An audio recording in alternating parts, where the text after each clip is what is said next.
Course को पूरा किया जाए।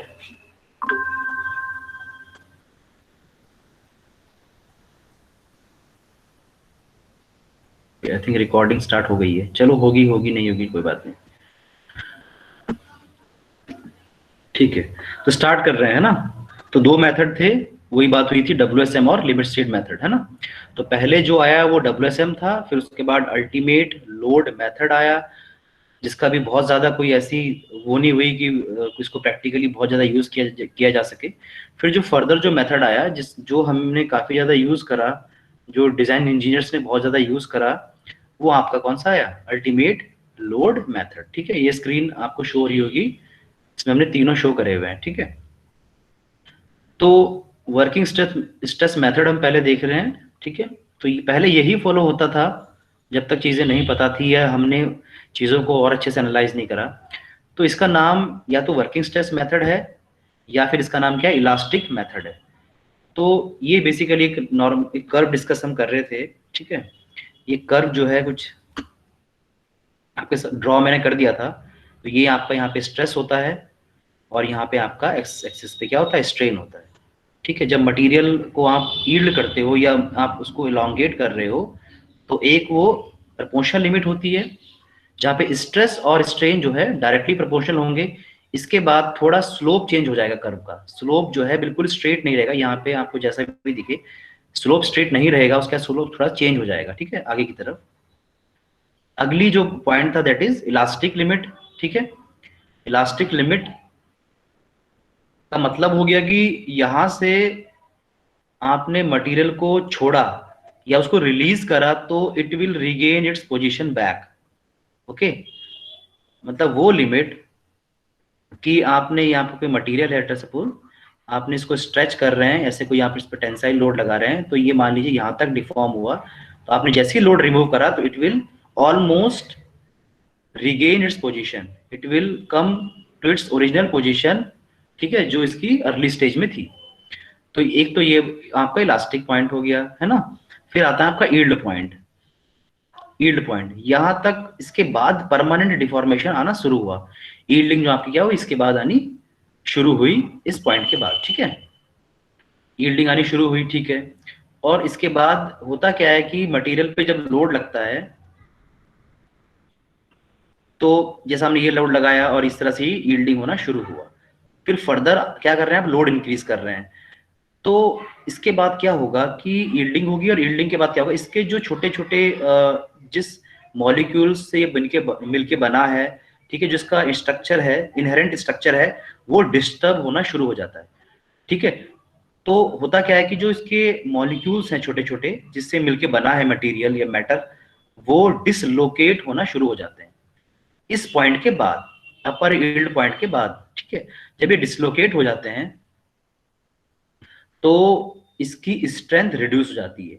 मान लीजिए ये एक पॉइंट था ना, और उसके बाद ये एक पॉइंट आया, तो ये यहां से आता क्या हुई, स्ट्रेंथ इसकी रिड्यूस हो गई। तो जो ये रिड्यूस हुआ, इसलिए इसको ऊपर वाले को अपर यील्ड पॉइंट बोल दिया, और ये बाद में जो आया ये लोअर यील्ड पॉइंट होता है। ठीक है, तो रीजन बहुत लोगों को नहीं पता होता है, तो रीजन आपको पता होना चाहिए। ठीक है, ये ऐसे question interview point of view से बहुत इंपॉर्टेंट होते हैं। अभी लाइफ में आप आगे इंटरव्यू देंगे जॉब के लिए, तो ऐसे क्वेश्चन पूछ लेता है वो कि ये कर्व तो ऊपर जाना चाहिए हमेशा। ओके, ये कर्व तो ऐसे ऊपर आ जाना चाहिए हमेशा ही, मतलब स्ट्रेट ऊपर जाना चाहिए ऐसे, ये नीचे क्यों आ रहा है ना। तो ये डिसलोकेशन की वजह से ये स्ट्रेस जो है बिल्कुल नहीं ले पाता है, और स्ट्रेन इसमें थोड़ी बहुत होती रहती है। ये चीज हो गई एक। उसके बाद फर्दर आप ये देखोगे इट इज स्ट्रेट लाइन, इसको बोलते हैं yield प्लेटियो।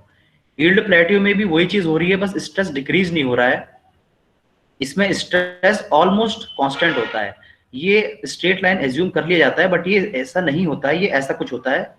I will try to make कुछ ऐसा ऐसा ऐसा, आप देख पा रहे होंगे शायद। इस तरह से एक कर्व छोटा छोटा फॉर्म होता है, कभी कभी इंक्रीज होती है, कभी डिक्रीज होती है, जैसे जैसे मतलब वो रीअरेंजमेंट होता है दोबारा, जो मॉलिक्यूल्स हैं इसके, जो थोड़े बहुत डिसलोकेट हो गए हैं, ठीक है, वो थोड़े बहुत रीअरेंजमेंट होने की कोशिश करते हैं under the load, under the application of load. ठीक है, तो ये अरेंजमेंट होते हैं। फिर लोड तो आप बढ़ाए, स्ट्रेन हो ही रहा है, तो ये थोड़ा बहुत आपके ये इस तरह से कर्व होता है। तो आप इसे एज्यूम कर लेते हैं ऑलमोस्ट स्ट्रेट लाइन, है ना। तो एक बड़े पैमाने पे आप इसे स्टेट लिखकर एज्यूम कर लेते हो।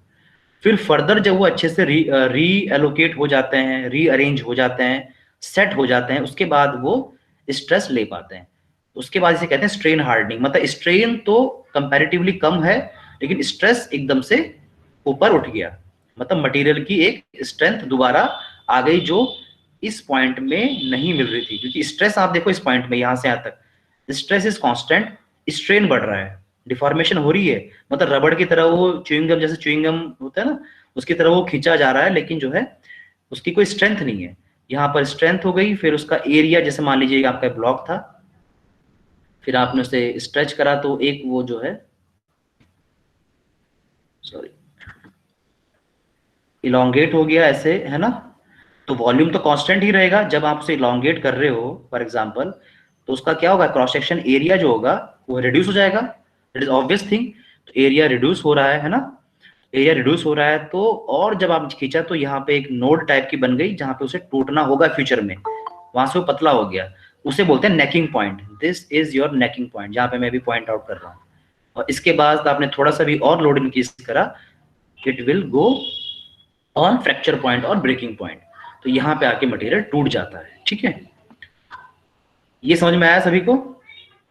सर इसमें दोबारा से स्ट्रेंथ कैसे गेन कर ली इसने, क्योंकि शुरुआत में इसने जो स्ट्रेंथ थी वो एकदम डिक्रीज हो गई थी और स्ट्रेन बढ़ रहा था हमारा, फिर दोबारा स्ट्रेंथ सर कहाँ से आ गई सर इसमें, जो बार थी हमारी? वही आप देखो, जब एक, ये तो बहुत इनिशियल स्टेज की बात हो रही है ना। मटेरियल, ये कौन सा मटेरियल है? ये मटेरियल स्टील है। ठीक है, ये हर मटेरियल का ऐसा ग्राफ नहीं बनेगा, ना रबर का बनेगा, ना कंक्रीट का बनेगा, ना एल्यूमिनियम का बनेगा, या सो एंड सो, ना कॉपर का बनेगा। सही, ये स्टील है। स्टील क्या है? एक डक्टाइल मटेरियल है। डक्टाइल मटेरियल है ना। डक्टाइल मटेरियल की डेफिनेशन क्या होती है?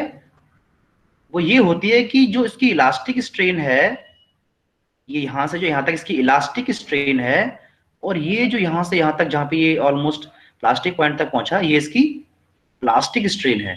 तो डक्टाइल मटेरियल की टेक्निकल डेफिनेशन होती है, वो यही होती है कि plastic strain is much higher than the its elastic strain. ठीक है, तो जब प्लास्टिक स्ट्रेन बहुत ज्यादा है तो इसका मतलब उसमें रेजिडुअल स्ट्रेसेस हैं, उसके अंदर स्ट्रेसेस बचे हुए हैं। लेकिन पहले एक यहां तक एप्लीकेशन ऑफ लोड में उसके जो पार्टिकल हैं वो डिफॉर्म होना तो यहीं से शुरू हो गए, ईल्ड से ही, है ना।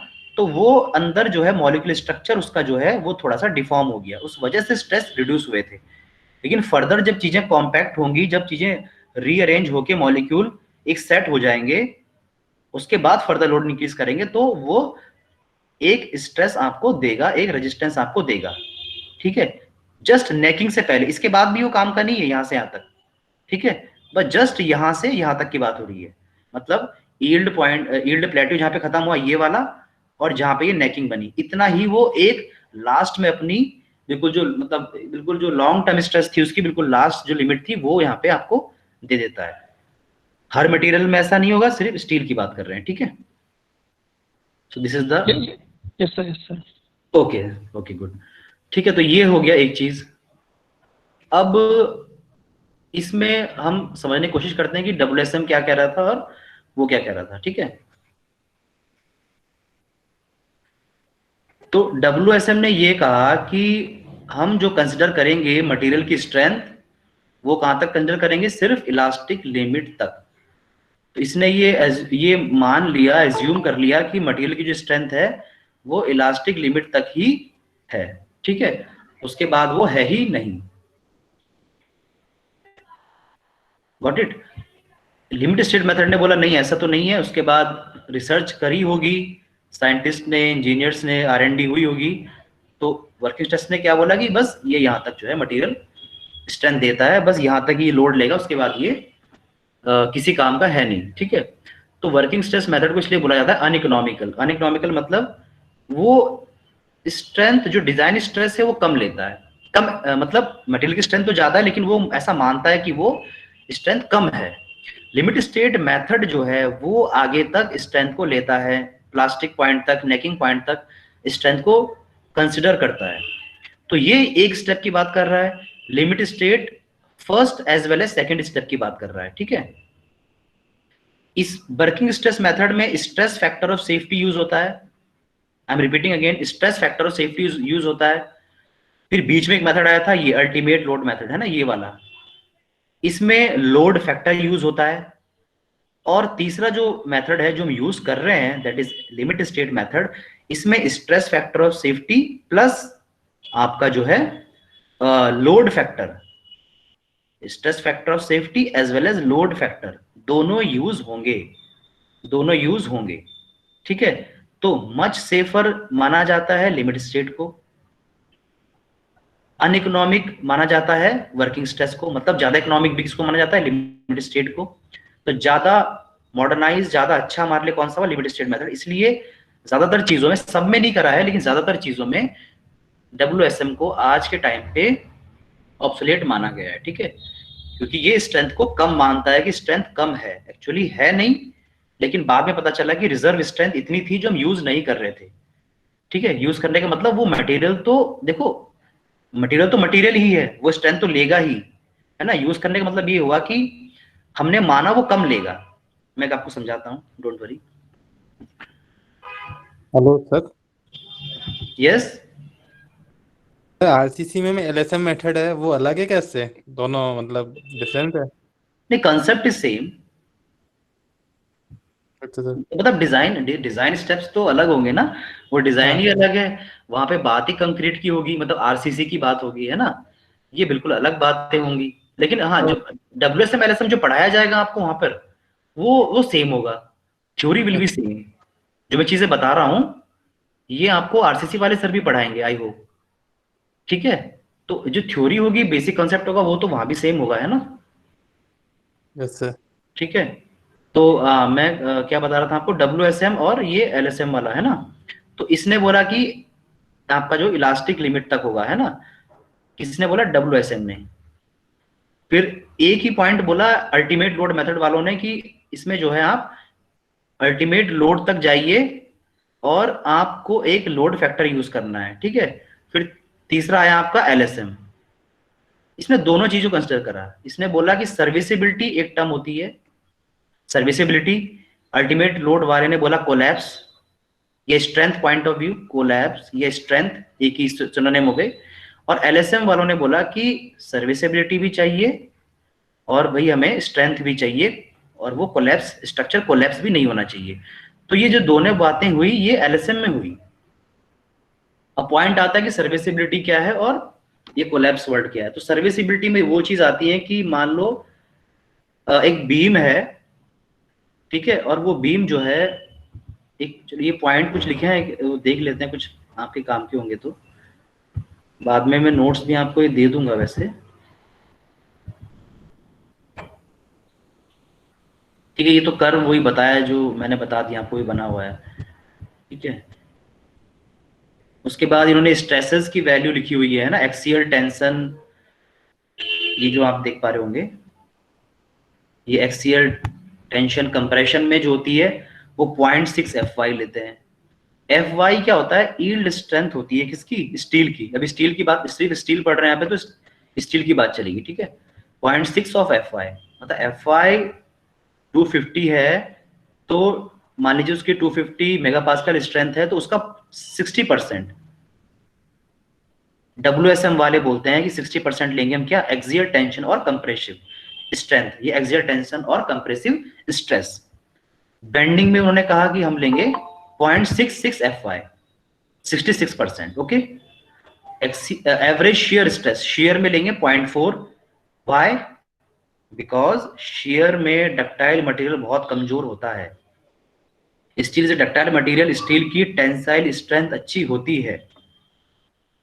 Please note this point, steel की टेंसाइल स्ट्रेंथ बहुत अच्छी होती है, कंप्रेसिव स्ट्रेंथ भी अच्छी होती है, वो भी खराब नहीं होती है। ठीक है, बट शेयर स्ट्रेंथ बहुत ही वीक होती है because it is ductile material. ठीक है ना, तो शेयर में वो ज्यादा लोड नहीं झेल सकता है। तो FY का हमने बोला 40% will be the share strength. और बियरिंग होता है एक चीज और, विच इज मोर और less similar to the compressive stress, but bearing stress ऐसा आप समझ लीजिए कि मान लो हमने ये एक ब्लॉक रखा, ठीक है, ये ब्लॉक रखा और इसके ऊपर एक ब्लॉक है, ठीक है ना, इसके ऊपर मैं एक लोड लगा रहा हूँ P, कोई भी मैं से नीचे को उसको कंप्रेस कर रहा हूँ, कंप्रेसिव लोड लगा रहा हूँ।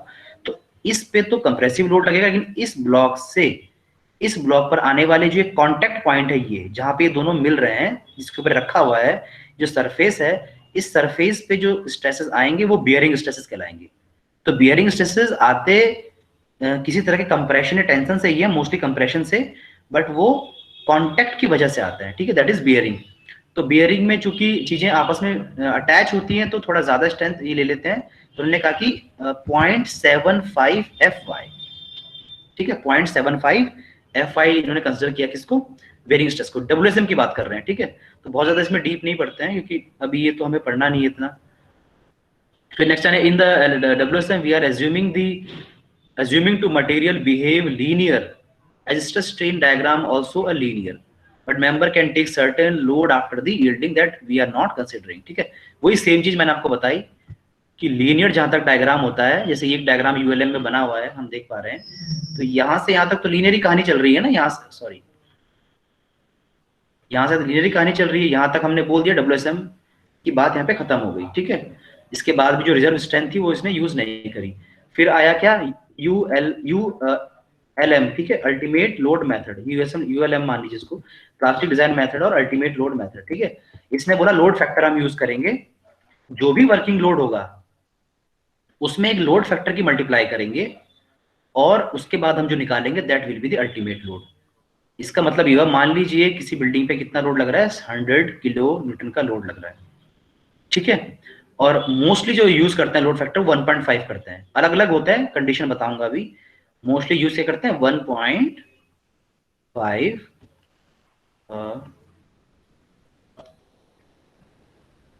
ठीक है, 1.5। तो मान लो इसमें मैं 100 में मल्टीप्लाई करूंगा 1.5 तो कितना आएगा, it will come 150 obviously. Load कितना आ रहा है 100 किलो न्यूटन, आ इतना ही रहा है एक्चुअल में, लेकिन मैंने क्या मान लिया लोड कितना आ रहा है 150। एक्चुअल लोड जो which is coming on my building और स्ट्रक्चर वो आ रहा है 100, बट मैं एज्यूम कर रहा हूं उसको 150 एक्स्ट्रा एज्यूम कर रहा हूं। क्यों एज्यूम कर रहा हूं, सेफ्टी के लिए, फॉर मैं सेफ होना चाहता हूं कि उसमें एक्स्ट्रा स्ट्रेसेस फ्यूचर में आ गए, ठीक है, तो वो सेफ रहे, तो मैंने 50 एक्स्ट्रा ले लिया। ये बात किसने करी, अल्टीमेट लोड मेथड ने, ठीक है। वर्किंग स्ट्रेस मेथड में क्या लिया था उन्होंने, फैक्टर ऑफ सेफ्टी लिया था, स्ट्रेस फैक्टर ऑफ सेफ्टी। कैसे लिया था, थोड़ा सा ऊपर चलेंगे दोबारा, देखो ये थोड़ा सा क्लमसी हो चुका है, लेकिन आप वो थोड़ा देख पा रहे होंगे, 0.6 FY, 0.66 FY, 0.4 FY। इसका मतलब क्या समझ रहे हो आप, इसका मतलब ये है कि FY तो स्ट्रेंथ है स्टील की, बट हम उसका कितना परसेंट ले रहे हैं, 60%, 40% रिड्यूस कर दिया।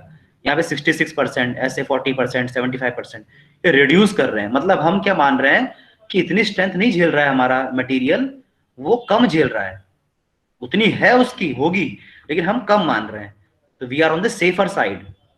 Got it, got the point, समझ में आया सभी को। वी आर ऑन दी, हाँ बोलो, कोई कुछ कह रहा है सर। हाँ, तो we are on the safer side है ना, हम स्ट्रेंथ कम मान रहे हैं तो हमें सेक्शन बड़ा बनाना पड़ेगा ना। आप ऐसा समझिए इसको, भाई 100 किलो न्यूटन, सॉरी अभी ये तो आप समझ गए न्यूटन वाला ना, स्ट्रेस वाला समझिए। FY स्ट्रेस आ रहे थे तो आपने बनाया कि इतना बड़ा हमें ब्लॉक चाहिए, बीम का साइज इतना चाहिए, मान लीजिए क्रॉस सेक्शन, ठीक है। अब आपने कहा कि स्ट्रेंथ में 0.66 FY लेता हूं, बेंडिंग में इतनी है, तो आपने कहा कि अब मुझे इसी उतने लोड को झेलने के लिए जो ब्लॉक बनाना पड़ेगा, जो बीम बनाना पड़ेगा, वो बड़ा बनाना पड़ेगा, क्योंकि मैं मान रहा हूं स्ट्रेंथ क्या है, कम हो चुकी है, ठीक है। तो बड़ा बना रहे हैं मतलब कॉस्ट ज्यादा लगा रहे हैं, ठीक है, सेफ साइड होने के लिए। Got it. बट जो आपका आया, ये पेज थोड़ा सा ट्विस्ट हो चुका है, इसको हम रोटेट करते हैं। फिर जो आपका नेक्स्ट मेथड आया लिमिट स्टेट मेथड, उसने बोला कि मैं जो है सर्विसेबिलिटी भी कंसिडर करूंगा और मैं कोलैप्स कंडीशन भी कंसिडर करूंगा, मैं स्ट्रेस फैक्टर ऑफ सेफ्टी भी प्रोवाइड करूंगा, और मैं क्या बोलते हैं उसको, मैं जो है लोड फैक्टर भी प्रोवाइड करूंगा, ठीक है। दोनों पॉइंट पे फोकस करा। अब लोड फैक्टर तो आप समझ गए है ना। सर्विसिबिलिटी का मतलब ये होता है कि मान लीजिए एक बीम है, समझ में आ रहा है सभी को, किसी कोई प्रॉब्लम तो नहीं है, मतलब ज्यादा फास्ट तो नहीं हो रहा? No sir. ठीक है, तो समझ में आ रहा है थोड़ा बहुत, है ना?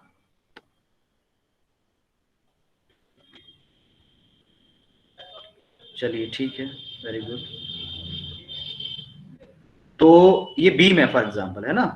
तो ये बीम जैसे है, अब इस पे मतलब आपके घर का बीम है, मान लो आप इसमें रह रहे हो नीचे, ये आप हो, ठीक है। अब ये बीम आपके घर में लगा हुआ है, कॉलम वॉलम लगे हुए हैं, कमरा है आपका, ठीक है, जो भी है, लोड वोड इस पे इसकी लाइफ में आ रहा है। अब ये फ्यूचर में 10-15 साल बाद ऐसा हुआ कि ये थोड़ा सा बैंड हो गया, बीम आपको थोड़ा सा मुड़ा हुआ नजर आ रहा है, ठीक है। और कंडीशन ऐसी हुई कि मान लो उसमें थोड़ा बहुत आपको सरिया भी दिखना शुरू हो गया, उसने अपने सरिया फ्यूचर में लगाया होगा जिस भी उसने कारीगर ने, तो वो स्टील भी उसने मान लो थोड़ा सा इम्प्रॉपर लगाया जो भी है, तो वो भी आपको हल्का हल्का दिखने लग गया और बीम आपको दिख रहा है कि हल्का सा बैंड हो चुका है। वो अब आपको दिखा कि बैंड हो गया है, हल्का हल्का सरिया भी दिखने लग गया, लेकिन वो भी गिरा नहीं है आपके सर पे। वो जो है कमरे में बीम क्रैश नहीं हुआ है, वो कोलैप्स नहीं हुआ है, वो ब्रेक नहीं हुआ है, बट आपको दिख चुका है कि वो डिफॉर्म हो चुका है, उसमें डिफ्लेक्शन आ चुका है, वो बैंड हो चुका है। Got it? तो आपसे क्या कहोगे, it is not serviceable any more. वो सर्विसेबल नहीं रहा, मतलब जो उसकी सर्विस थी बीम की, वो अब वो सर्विस नहीं दे पा रहा है, वो कभी भी गिर सकता है, मतलब फेयर आ गया क्लाइंट में, आप में फेयर आ गया, वो भी गिरा नहीं है सर पे, लेकिन वो कभी भी गिर सकता है। आपने इसको रिजेक्ट कर दिया और आपने उसकी रिपेयरिंग करा दी या उसमें आपने उसकी मरम्मत करवाई, क्योंकि आपके लिए वो सर्विसेबल नहीं रहा। तो ये तो होती है सर्विसिबिलिटी शब्द का मतलब, ठीक है। अब इस तरह से, और इसमें जो है, और अगर हम अंदर जाएं, डीपली पढ़ें, तो ये इसके जो है पार्ट हो गए, आप देख पा रहे होंगे लिमिट स्टेट ऑफ सर्विसिबिलिटी ये लिखा हुआ है। इसमें आता है आपका डिफ्लेक्शन, वाइब्रेशन, ड्यूरेबिलिटी में कोरोजन वगैरह, स्टील है तो मैंने स्टील की बात कर रहे हैं तो कोरोजन, और ये आपका आ गया फायर रेजिस्टेंस, ठीक है, फायर रेजिस्टेंस, ठीक है। इन सब से अगर आपका बीम सेफ है तो आप कहेंगे कि your beam is safe in serviceability criteria, serviceability condition. और ये तो डब्ल्यूएसएम ने भी कंसिडर करी थी। दूसरी जो डब्ल्यूएसएम ने नहीं कंसिडर करी थी वो है limit state of strength oblique limit state of collapse, एक ही नाम है, ठीक है। इसमें इन्होंने बात करी स्टेबिलिटी, स्टेबिलिटी किससे, स्वे स्टेबिलिटी भी, ओवरटर्निंग भी, कि कोई स्ट्रक्चर आपका ओवरटर्न नहीं होगा, पलटेगा नहीं। स्वे का मतलब हो गया ऐसा कुछ, आपने फ्रेम पढ़ते हैं स्ट्रक्चर में तो आपने सर स्वे वर्ड पढ़ लिया होगा वहां पे, तो एक कॉलम स्वे हो जाते हैं इस तरह से, इधर की तरफ है ना, राइट वार्ड या लेफ्ट वार्ड, ठीक है ना, बैंड हो जाते हैं इस तरह से, मुड़ जाते हैं, ठीक है। तो फटीग मैंने बताया था, फटीग क्या होता है, साइक्लिक रिपीटेड लोडिंग, किसी स्ट्रक्चर पे फटीग होता है, उसका ध्यान रखेगा। मतलब आपका जो डिजाइन होगा, प्लास्टिक कोलैप्स है ना, शेयर, इसमें सब आ गया आपका, शेयर, टॉर्जन, बेंडिंग वगैरह वगैरह, ठीक है। तो beam must be safe in each and everything during its entire life period, entire life span. It will be safe in vibration, corrosion, fire, stability, fatigue, strength, मतलब each and every point of view, ठीक है। जो भी design aspect होती है उस सब में वो डन होना चाहिए, ओके होना चाहिए, ठीक है। अभी हमने बात करी थी लोड फैक्टर की, राइट। अब वो लोड फैक्टर देख लेते हैं कि होता क्या है, समझ में आ रहा है बच्चों? Yes sir, yes sir. हाँ यस सर वगैरह बोलना है बीच में, ठीक है, सो नहीं जाना है। नहीं सर, देख रहे हैं सर। हाँ हाँ शाबाश। तो जो नहीं यस सर बोल रहे हैं, जो चलो सुन रहे हैं तो बहुत अच्छी बात है, यस सर नहीं भी बोल रहे हैं, ठीक है। तो कमेंट वमेंट कर दिया करो, कोई नहीं यस सर वगैरह का, तो थोड़ा मुझे लगना चाहिए ना कि यू आर अटेंटिव, ओके। हाँ ठीक है, ये इतना डीप में बेटा कोई नहीं पढ़ाएगा डब्ल्यूएसएम एलएसएम, ठीक है। अच्छा आप यूट्यूब वीडियो देख लो, चाहे आप किसी के बुक में पढ़ लो, इतना अच्छे से पल्ले नहीं पड़ेगा, मतलब आप लाइन रट लोगे कि है क्या, लेकिन उसको समझने के लिए ये आपको 4-5 बुक से पढ़ के और कहीं कहीं से इकट्ठा करके तब इतना बता पा रहे हैं आपको, ठीक है। तो आई होप क्लियर हो गया होगा कॉन्सेप्ट। हो सकता है आपको शारिक सर भी बताएं, है ना। थ्योरी इज सेम, बट इतना डीप शायद कोई बता पाए। चलो, तो next is the load factors की एक टेबल है। ये टेबल आप स्क्रीन आप देख पा रहे हैं, पेज नंबर 29, 29 पेज नंबर पे ये टेबल गिवन है। किसके 29 पे? आईएस कोड के 29 पे, ठीक है। आईएस कोड हमारा कौन सा है? आईएस 800 2007। इसके पेज नंबर 29 पे टेबल नंबर में लिखा हुआ शायद table number 20, sorry table number 4, चौथे टेबल पे ये गिवन है टेबल। तो बहुत सारे क्या है हमारे, एक और कोड आता है वो हमें नहीं पढ़ना है वैसे, बता देता हूँ नॉलेज के लिए। आईएस 875, आप सर्च करेंगे गूगल पे जाके, कहीं है आपको पता होगा। तो 875 होता है लोड्स का। डिफरेंट टाइप्स ऑफ लोड जो सिविल इंजीनियर अपनी लाइफ में, एक डिजाइन इंजीनियर वो मैक्सिमम पॉसिबिलिटी जो देख सकता है अपनी लाइफ में, सिविल वाला, वो सारे लोड्स के बारे में आईएस 875 में गिवन है। इसके पार्ट हैं, पार्ट 1 कुछ है, मान लीजिए डेड लोड का है, पार्ट 2 लाइव लोड का है, पार्ट 3 विंड लोड है, ऐसे कैसे करके स्नो लोड जो बर्फ होती है उस तक का लोड का गिवन है, कैसे लेना है आपको, है ना। अर्थक्वेक लोड का तो खैर अलग है, आईएस 1893 है, दैट इज डिफरेंट थिंग। तो ऐसे ऐसे और भी चीजें हैं, छोटे छोटे क्रेन लोड, इरेक्शन लोड, है ना, और वो फायर लोड, ये वो सबका जो है आपको गिवन है। तो इस तरह से डेड लोड आपको पता ही है, डेड जो नाम से पता चल रहा है डेड, है ना, जो भी मकान का खुद का सेल्फ वेट, या मकान के ऊपर आपने टंकी वंकी रखी है ना पानी की, सिंटेक्स की, वो सब इसमें काउंट हो जाता है। जो नॉन मूविंग है that is basically dead load. Live load जो हम लोग मूव कर रहे हैं, जो पर्सन उसमें हम लोग रह रहे हैं किसी बिल्डिंग में, दैट इज लाइव लोड, ठीक है।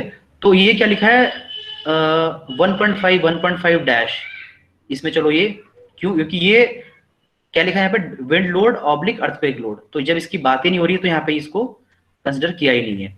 तो लिमिट स्टेट ऑफ सर्विसिबिलिटी में कोई आपसे पूछेगा तो आपको फैक्टर की मल्टीप्लाई 1 और 1 करनी है। मतलब जो भी लोड आपको गिवन है, 100 लोड गिवन है तो वो 100 का 100 ही रहेगा।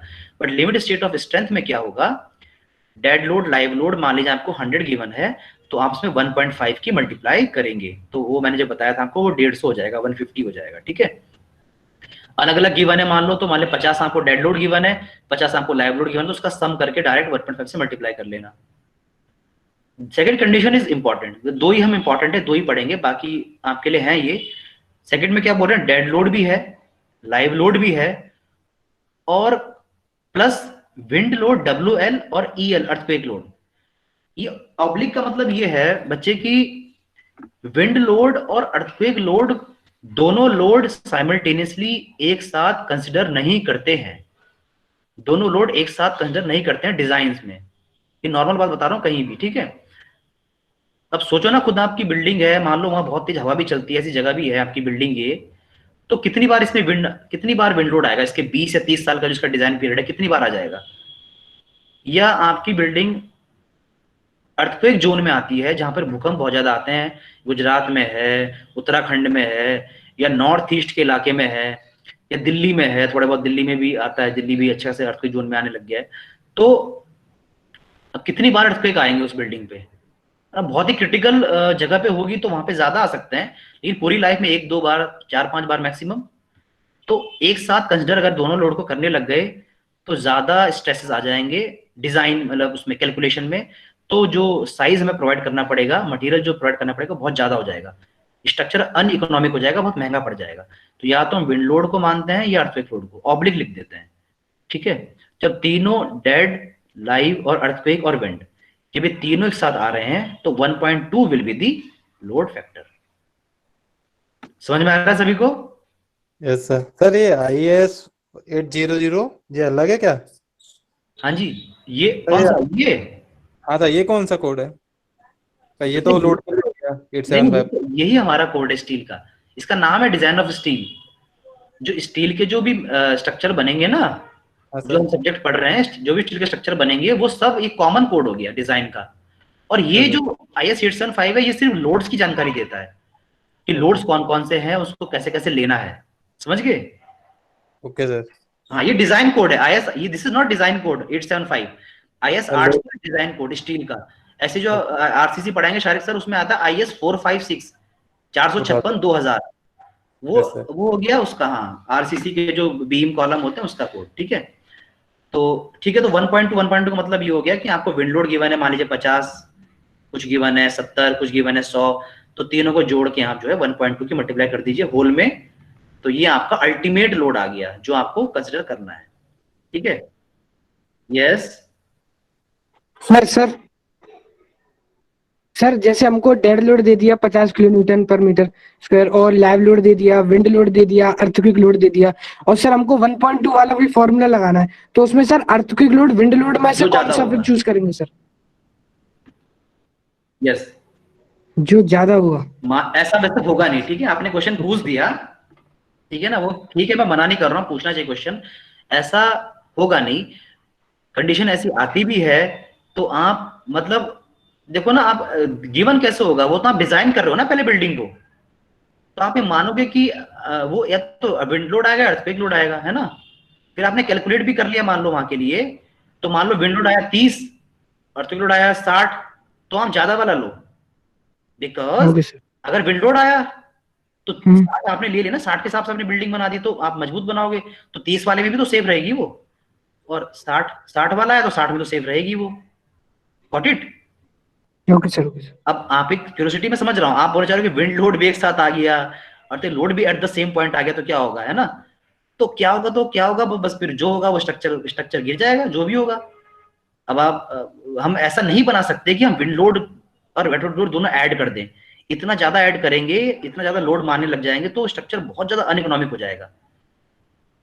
आप समझ रहे हो मेरा मतलब? Yes sir, yes sir. Critical possibility हो सकती है, वो तो तबाही हो गई ना, फिर तबाही जिसे कहते हैं, प्रलय। कॉस्ट भी बढ़ जाएगी फिर अगर इतना मजबूत बनाएंगे तो स्ट्रक्चर।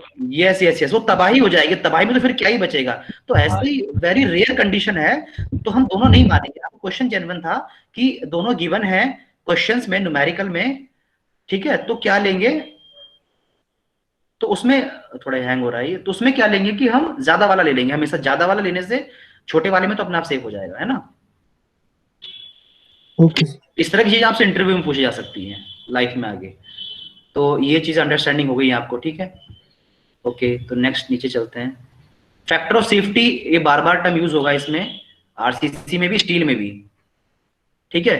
फैक्टर ऑफ सेफ्टी का मतलब हो गया जो भी आपकी स्ट्रेसेस हैं उसमें आपने या आप कह दो design stress will be equals to ultimate stress या yield stress divide by the factor of safety. तो फैक्टर ऑफ सेफ्टी इधर आप ले गए तो ये नीचे क्या, कि डिजाइन स्ट्रेस आ गया, है ना। तो वही जो मैंने कहा कि स्ट्रेस, जैसे ये आप resistance govern by yielding, gamma am not से डिनोट करते हैं 1.1, ठीक है।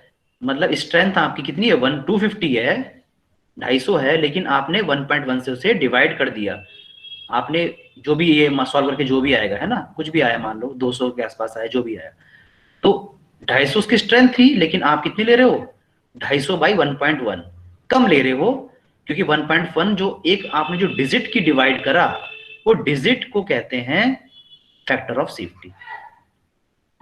तो स्टील में जो हम यूज करते हैं दो तरह के, वो एक तो होता है यील्डिंग वाला, जिसको गामा एम नॉट बार बार आएगा आगे भी डिजाइन में, 1.1 होता है, ऐसी आप रट लोगे, इसको इजी है। और जो बकलिंग में भी कह रहा सेम ही होता है, और जो अल्टीमेट में होता है, अल्टीमेट यहाँ पे लिखा नहीं है, रप्चर,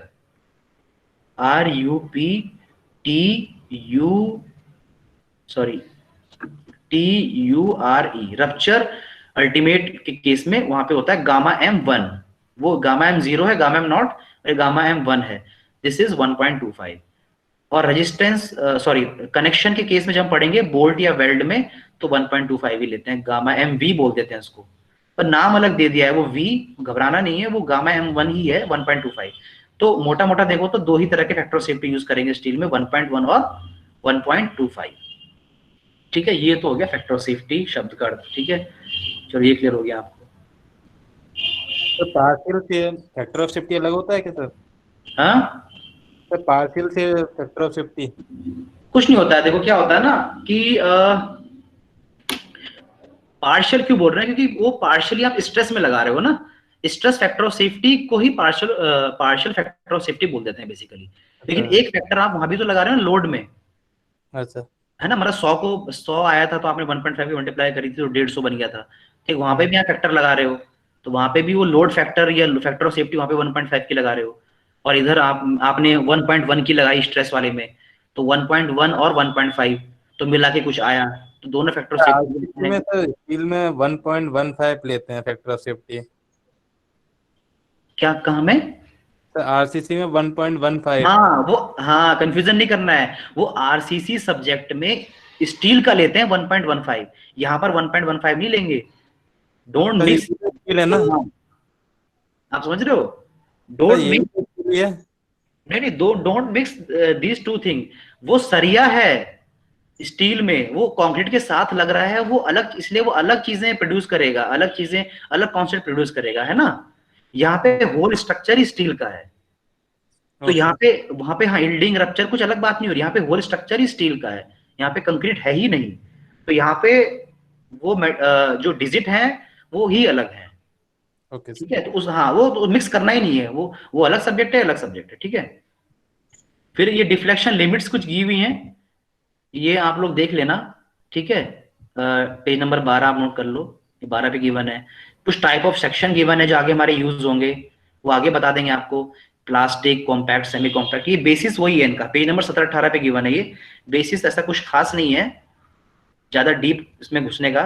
ये है कि मतलब जैसे यही जो हमारा कर्व होता है नॉर्मली आगे बढ़ता रहता है, तो इसमें ही पहले सेमी कॉम्पैक्ट इलास्टिक को बोल दिया, आगे जो यील्डिंग वाले को बोल दिया कॉम्पैक्ट, और उसके और आगे का जो नेकिंग पॉइंट था, है ना, उसको बोल दिया प्लास्टिक। प्लास्टिक मतलब जहां से वो मटेरियल वापस रिगेन नहीं कर सकता, वो प्लास्टिक हो गया, है ना। तो यही उस ये इसी कर्व की जो कंडीशंस थी, उसी के बेसिस पे इन्होंने स्टील में, आरसीसी में ये सब सेक्शन नहीं पढ़ोगे आप, मेरे सब्जेक्ट में, इस सब्जेक्ट में आप जो है इस सेक्शन की डिफिनेशन आप मतलब सेक्शन की classification, plastic, compact, semi compact आप पढ़ सकते हो। ठीक है,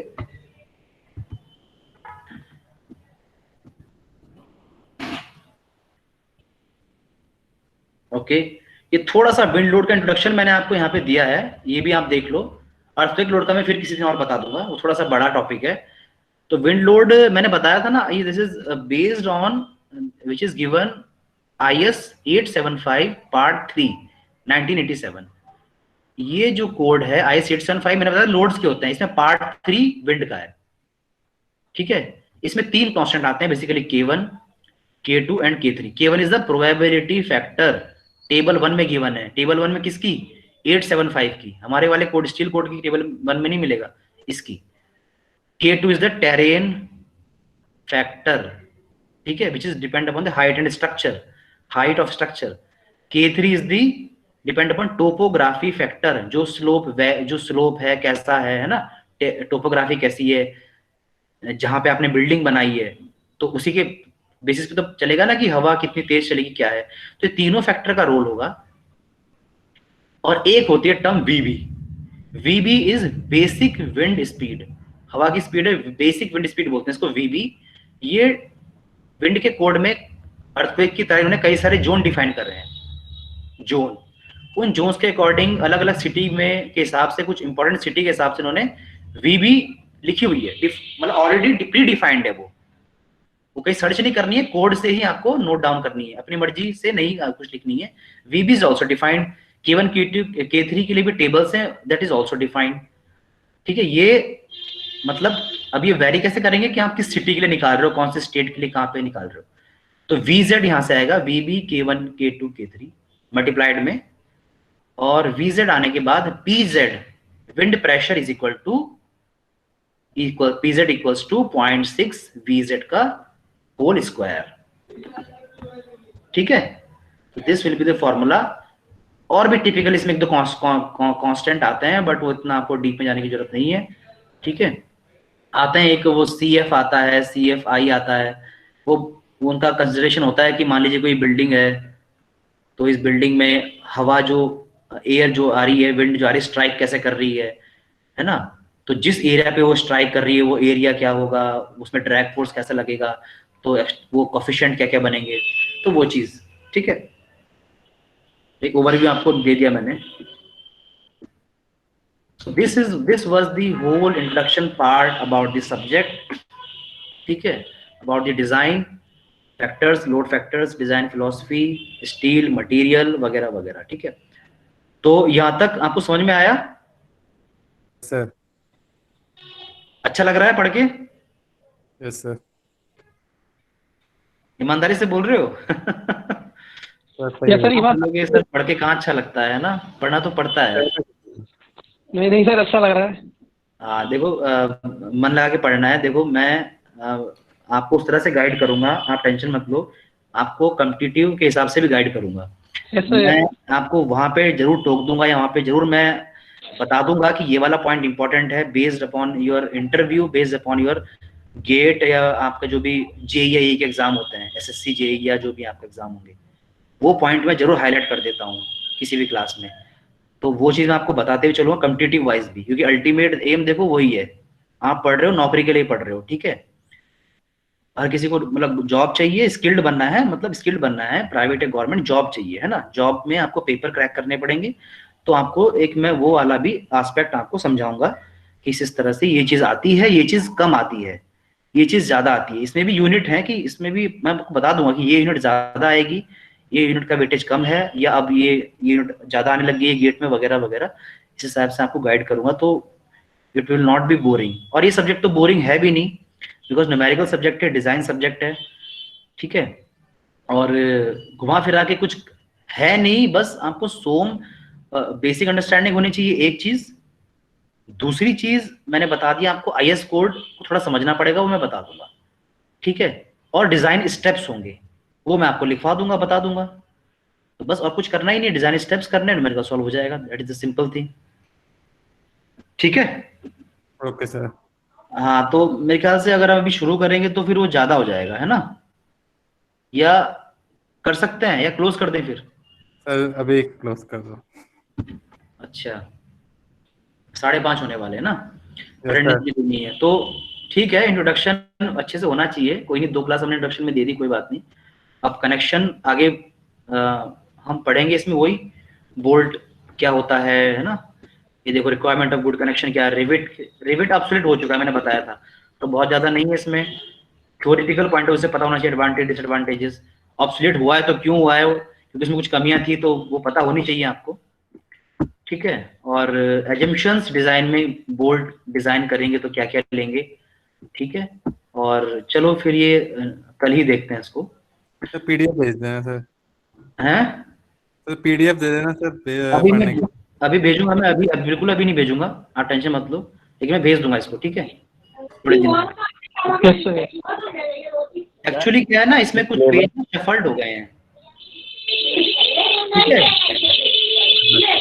ये अपना माइक बंद करो, कौन डिस्टर्ब कर रहा है। इसमें कुछ पेज ना शफल्ड हो गए हैं बाद में, अभी शुरू में तो नहीं है, वो मैं थोड़ा रीअरेंज करूंगा, फिर आपको भेज दूंगा, क्योंकि आपको फिर एक बार चली गई तो फिर आप कंफ्यूज ना हो जाओ कि कौन सा पेज आगे पीछे हो गई है थोड़े से।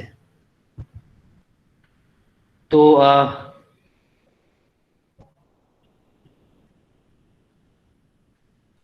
अब ऐसा करेंगे, आप लोग कमेंट में सभी अपना रोल नंबर लिख देंगे, ठीक है, गॉट इट, चैट में ना। आवाज आ रही है मेरी? यस सर आ रही है। हाँ हाँ, ठीक है। तो चैट में जो है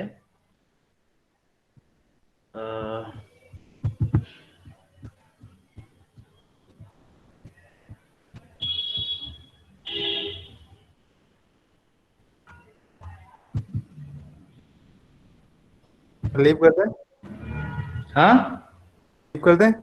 नहीं, आप सभी ने चैट में अपना लिख दिया, रोल नंबर लिख दिया? यस सर लिख दिया। ओके,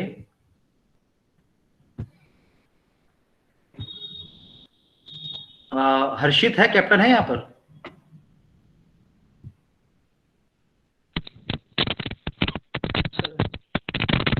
हर्षित? सर उसका माइक काम नहीं करता सर, अभिषेक कैप्टन है अभी सर। अच्छा कोई बात, कौन? अभिषेक है, अभिषेक? यस सर, अभिषेक चौधरी। अभिषेक चौधरी कौन है?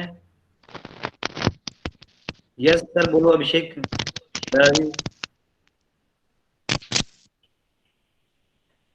अभिषेक ने लीव कर दिया, आई थिंक।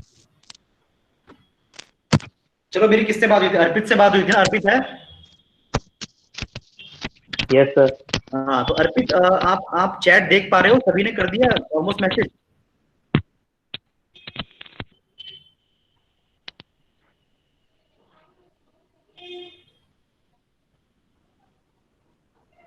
सभी लोग लिख दीजिए अपने रोल नंबर।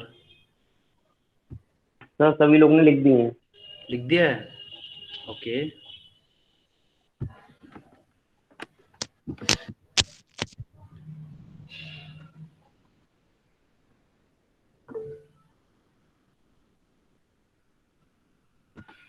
ठीक है, thank you for this class. Okay, कोई डाउट होता है फिर आप अगली बार पूछ सकते हैं, ठीक है? Thank you sir. हाँ, और रोल नंबर सभी सर सिलेबस, ठीक है ना? सर सिलेबस आप शेयर कर सकते हैं। सिलेबस, हाँ मैं सिलेबस और क्यूबी भी पॉसिबिलिटी होगी, मैं आजकल मैं आपको कर दूंगा, ठीक है ना? क्यूबी क्यूबी अभी नहीं करूंगा, सिलेबस कर दूंगा, ठीक है? फिर आप ओके सर। क्यूबी पे डिपेंडेंट हो जाते हो बहुत ज्यादा। ऐसा ना, पास सिर्फ पास नहीं होना है लाइफ में, मतलब पढ़ना भी है, ठीक है? और ये सब्जेक्ट जो है तो डिजाइनिंग के तो फिर मतलब एग्जाम पॉइंट ऑफ व्यू से और आगे लाइफ में और मतलब competitive exam point of view से भी सब सब तरह से इंपॉर्टेंट है, ठीक है? तो क्यूबी में भेजूंगा, टेंशन नहीं लेनी है, लेकिन एकदम अभी नहीं भेजूंगा क्योंकि फिर आप उसी को रटरट्टे मारोगे ना, ठीक है ना? सिलेबस में भेज दूंगा।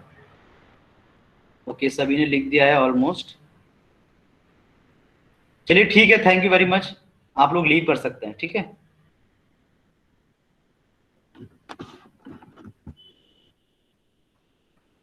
सर ये आरसीसी और सर डिजाइन स्टील सर दोनों एक साथ पैरेलली एक ही सेमेस्टर में चलेंगे? Yes yes yes. अभी आपका आरसीसी होगा ना 6 सेम में? हाँ सर, आरसीसी और सर मतलब सर वो डिजाइन या पिछली इससे पिछले वाले सेमेस्टर में कंक्रीट था, और सर अभी ये भी डिजाइनिंग वाला पार्ट है सर स्टील में भी। यस यस यस, आपका इसमें आरसीसी 1 चलेगा, ठीक है ना? आरसीसी डिजाइन चलेगा भी आपका, ठीक है? और वो शारिक सर लेंगे आई थिंक, है ना? Okay sir. और स्टील मैं लूंगा, है ना? इरिगेशन भी है, वो शायद देवेश सर लेंगे, है ना? और जिनशाद सर भी एक सब्जेक्ट ले रहे होंगे,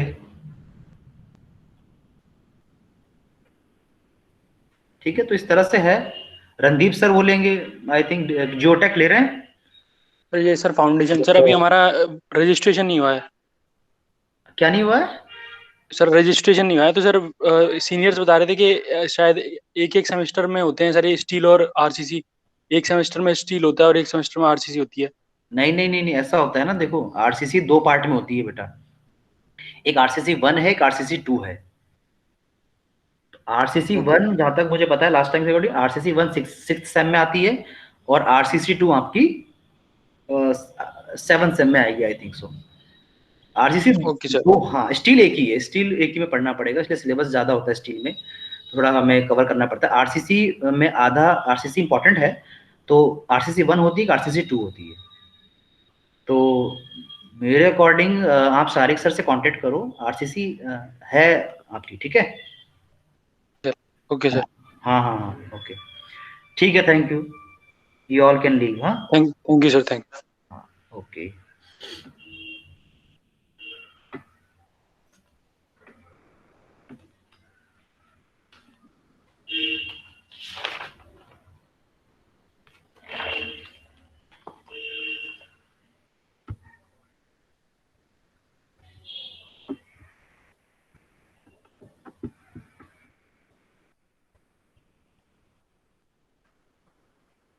थैंक यू सर। ओके।